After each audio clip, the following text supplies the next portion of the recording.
구독, 알림 설정까지 부탁드립니다. 오늘도 우리 사는 이야기 찾아주셔서 감사합니다. 사연자분이 보내주신 이야기 시작해볼게요. 안녕하세요. 저는 누구도 원치 않는데 태어난 아이였습니다. 전 아빠가 누군지 몰랐습니다. 아마도 엄마는 절 임신했을 때 그렇게 행복하지 않으셨을 거예요. 살면서 저는 그런 걸 느껴오며 살았습니다. 엄마와 저는 가정 형편이 그리 좋진 않았습니다. 엄마가 하는 일은 옷수선을 하는 일이었는데 우리 동네에서 제일 예쁘게 옷을 만드는 솜씨를 갖고 있었어요. 그래서인지 친구들은 제가 아빠가 없다는 것을 알고도 함부로 대하지 못했어요. 워낙 엄마는 인자하고 동네 사람들하고 친하게 지내셔서 따르는 이웃들도 많았고 그런 탓에 어린 시절은 아주 궁핍하게 보내진 않았던 것 같아요. 하지만 그런 행복도 오래가진 않았습니다. 10살이 되던 해에 수선집에 있던 건물이 불이 나서 가게방에서 먹고 살던 저는 엄마와 함께 서울의 낯선 양옥집을 찾아갔어요. 엄마 말로는 저의 친아빠 집이라고 하시더군요. 그날이 아직도 생생하게 기억이 나는데 장마철이었고 비는 억수같이 내리는데 그 집에서는 모르는 사람이라고 문을 열어주지 않았습니다. 저는 비를 맞으면서 오들오들 떨었고 엄마는 제가 감기 들까봐 옷을 벗어서 비를 피하게 해주셨어요. 결국 문을 열어주지 않아 엄마와 저는 허름한 여간방에 짐을 풀게 되었습니다. 퀴퀴한 냄새도 나고 이불도 누렇게 변색된 낡은 방이었지만 우린 그런 걸 가릴 처지도 못해서 그냥 그 방에서 살았어요. 밥은 늘 부족해서 줄임배를 물로 채웠고 비를 오래 맞아 그랬는지 엄마는 그날 이후부터 시름시름 아프기 시작했습니다. 얼마나 지났을까. 배고픔에 지쳐 잠든 날 엄마는 열이 올라 이마가 불덩이 같았고 전 여관 주인에게 엄마를 살려달라고 했어요. 그런데 그 당시 우리는 여관비가 밀려 있었고 그래서인지 주인은 선뜻 엄마를 병원에 데려가지 않더라고요. 저는 그 자리에서 엉엉 울면서 그 돈을 어떻게든 갚을 테니 제발 병원에 데려가 달라고만 했습니다.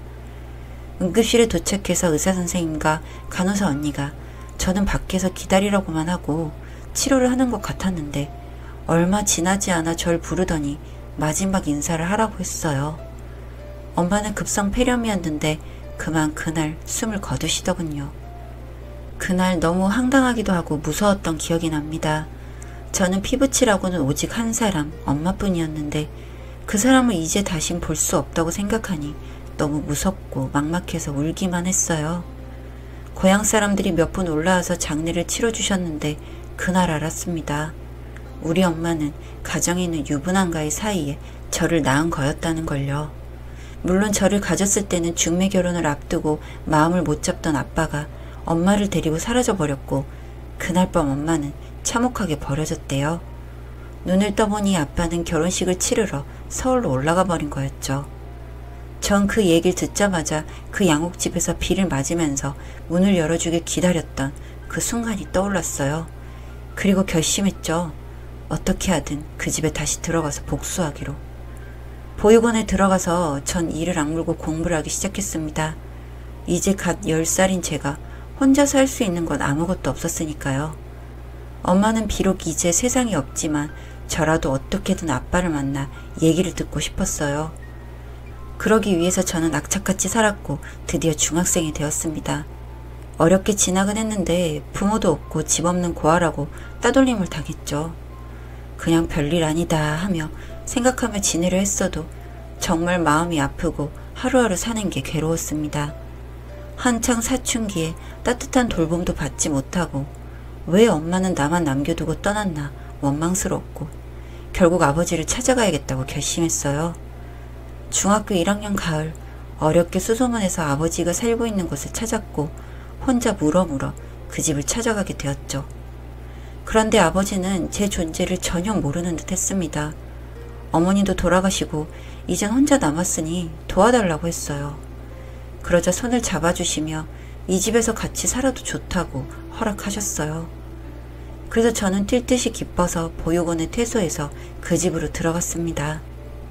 그런데 제가 엄청나게 들떠서 생각을 못한 건 아버지가 출근하시고 나면 새엄마와 제 또래 이복 동생들이 저를 절대 인정 못하고 괴롭힐 거라는 사실을 인지하지 못했던 거예요.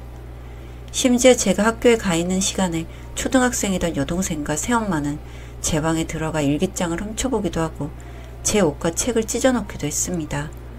학교에서 당하는 따돌림과는 비교도 안 될 정도로 저는 힘들었어요. 전 가슴이 아파 엉엉 울고 저녁밥도 제대로 주지 않아 굶고 자는 일이 다반사였죠. 보육원에 있던 시절보다 더 몸은 쇠약해져 갔고요. 아버지는 제가 이렇게 산다는 것을 전혀 알지 못했고 사실대로 말씀을 드려도 믿지 않으셨어요. 아마도 새엄마의 꼬드김에 넘어가신 거였겠죠. 그리고 갑자기 딸이라고 나타난 여자의 말보다는 새엄마의 말이 아빠 입장에선 더 가깝게 들리셨을 거고요. 전 슬펐지만 그때서야 깨달았어요.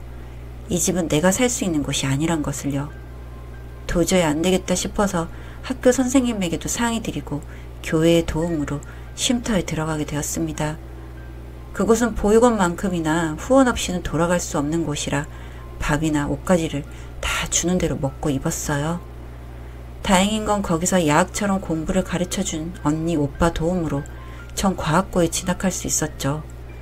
제 인생에 있어 마지막 기회였으니까 미친 듯이 잠도 덜 자고 밥 먹는 시간까지 아껴가면서 학교에서 전교 1등을 했고 전국 등수 0.1%에 드는 우등생이 되었습니다. 이게 꿈인지 생시인지 볼을 꼬집어 보기도 했어요. 뜨거운 눈물이 펑펑 흐르더군요. 그런데 그런 기쁨이 가시기도 전에 아버지에게서 연락이 왔습니다. 왜 날 버리듯 보내놓고 이제 와서 나에게 연락을 했을까 의아하기도 했고 싫기도 했습니다. 무슨 큰일이 아니고서는 나를 찾을 이유가 없을 거라는 짐작도 해보았죠. 아버지의 이야기를 계속해서 듣는데 저는 충격적인 이야기를 듣게 되었습니다. 아버지가 현재 안병동에서 췌장암 2기로 투병 중이시라는 거였죠. 나를 세상에 있게 해준 엄마가 떠나더니 이젠 형식상이라도 존재했던 아버지라는 사람도 세상을 떠날 준비를 한다니 도대체 저런 애는 무슨 팔자를 타고난 걸까 생각했습니다. 절 보고 싶다고 하는 아버지의 말에 그냥 지나칠 수 없어 아버지를 만나러 갔고 이젠 정말 얼마 시간이 남지 않았다면서 정말 미안했다고 제 손을 잡아주셨습니다. 아직도 그날이 기억이 납니다. 떨리는 손으로 저에게 정말 잘못했다고 아버지로서 역할을 제대로 해주지 못해서 미안하다며 눈물을 흘리셨어요. 저는 그 모습을 보자 그 핏줄이라는 게 뭐라고 순식간에 마음의 응어리가 풀리는 것 같았습니다. 아버지를 떠올리며 복수하고 싶어 도끼를 품고 공부했던 그 시간들이 다 무의미해졌고 아버지가 하루라도 더 살아계시길 기도하게 되었죠. 엄마를 그렇게 내치고 저를 인정 안 했던 건 너무 믿고 화가 났지만 아픈 아버지를 보면 그런 생각들이 사라져 가더군요. 그런데 여기서 저는 또 한 번 충격적인 사실을 알게 되었습니다. 아버지가 이렇게 되고 나서 한 번도 새엄마와 이복동생들의 얼굴을 볼 수 없어서 물었더니 세상에 이렇게 된 아버지를 버리고 떠났다고 하는 겁니다. 앞으로 몇 달 못 사실 거라는 의사선생님의 말에 모든 재산을 챙겨서 다른 도시로 이사를 가버렸다고 하더군요. 이미 병세가 심각해진 아버지는 그 사실을 알고도 어쩌지 못했다고 하셨고요. 전 그 사실을 알고는 사지가 부들부들 떨려왔습니다. 세상에 인간도 아닌 것들이 사람 행세를 한다는 것도 아버지를 그런 식으로 버리고 간다는 게 이가 갈리더군요. 더 이상 참을 수 없었어요. 학교는 휴학을 했고 아버지 옆에서 간병을 하기 시작했습니다. 그리고 그 인간들은 국선 변호사의 도움으로 재산 빼돌린 것에 대해서 소송을 진행했고요. 저도 알고는 있었습니다. 이 모든 사건이 제가 어린 미성년이 해결하기엔 역부족인 일들이란 것을요. 하지만 저는 그 당시에 제 인생을 걸고 정말 모든 것에 열심히 했습니다.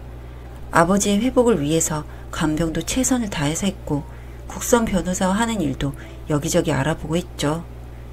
그렇게 제가 최선을 다해 하는 간병에도 아버지는 병을 이겨내지 못하고 결국 제 곁을 떠나셨습니다. 저를 낳아주신 엄마 그리고 아버지는 그렇게 하늘나라로 가버리신 거죠. 그 후로 전 모든 의욕을 잃고 공부도 놔버리고 방황하기 시작했습니다. 하루 종일 아무것도 먹지 못하고 고시원에서 울다 지쳐 잠드는 생활이 계속되었죠. 세상 천지에 나 하나 기댈 곳이 없다는 게 미칠 정도로 괴롭고 힘든 시간이었습니다. 제대로 된 생활을 하지 못해 결국엔 제 건강도 나빠져서 폐결핵 진단을 받기도 했어요. 그런 생활이 반복되던 어느 날 저의 1학년 때 담임 선생님께서 저를 찾아오셨어요. 저를 인정해 주시고 늘 의욕을 북돋아 주신 분이었죠. 지금 네가 겪는 고통이 세상에서 제일 힘들게 느껴지겠지만 그렇다고 모든 걸 놓고 이렇게 살아간다면 돌아가신 부모님이 눈물을 흘리실 거야. 이렇게 흘려버린 시간은 다시 돌아오지 않거든. 병원비는 선생님이 도와주마. 교육청과 학교에 장학금도 받을 수 있게 신청해놨어. 전 그 말씀에 참았던 눈물이 주르르 흘렀습니다. 생판 담임 선생님이 그렇게 저를 도와주시고 지원해 주신다는 것만으로도 가슴이 뭉클했어요. 일단은 병원에 입원해서 폐결핵 치료를 받았고요. 배가 고프지 않아도 밥을 챙겨 먹고 병원 복도를 열심히 걸었어요. 한 달 만에 퇴원을 하고 통원 치료로 대신하게 되었습니다. 기적적인 일이 일어난 거죠. 그날 바로 고시원에서 나와 학교 기숙사에 입시를 했습니다. 24시간 동안 자는 시간 먹는 시간을 제외하고 공부에 매달렸어요. 제 인생 최고로 열심히 살았던 하루하루이지 않았나 싶습니다. 그렇게 저는 제가 원하고 바랬던 의대에 합격을 했고 지금은 외과 전공의를 하고 있습니다. 제가 이렇게 되기까지는 정말 가족도 아닌 생판 남들인 분들이 절 도와주셔서 가능했습니다. 참 이상하죠?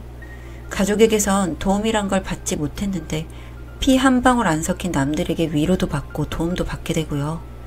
그 가족도 아닌 것들은 어떻게 됐냐고요? 이 일 역시 그때 그 선생님의 도움으로 그들이 다 가지고 가버렸던 아버지의 재산도 찾고 물론 다 돌려받지 못했습니다. 아비를 버린 자식이라도 자식으로 쳐주더군요. 제가 그 돈을 받고 처음 한 일은 부모님이 유고를 같이 모신 것입니다. 아버지의 뜻은 모르겠습니다만 그렇게 절 임신하고 버림받은 제 엄마는 그걸 바라지 않으셨을까 하는 생각에서였습니다. 가끔 그 새엄마란 여자와 이복 동생은 저에게 연락을 해옵니다. 왜냐고요?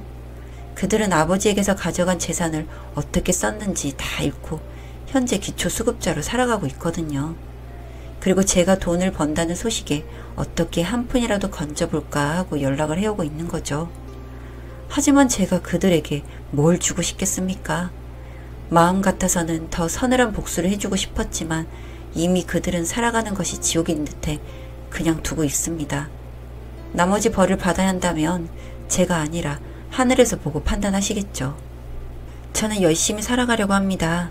저처럼 태어나자마자 비극적인 삶을 살아가는 친구들에게 빛이 되어주고 싶습니다. 그리고 친구가 되어주고 싶습니다. 그게 바로 제가 돈을 버는 이유입니다. 혹시 현재의 삶이 너무 고단하고 부모에게마저 버림받아 힘든 하루하루를 보내고 있다면 말해주고 싶습니다. 그게 너의 인생의 전부가 아니고 끝이 아니라고요.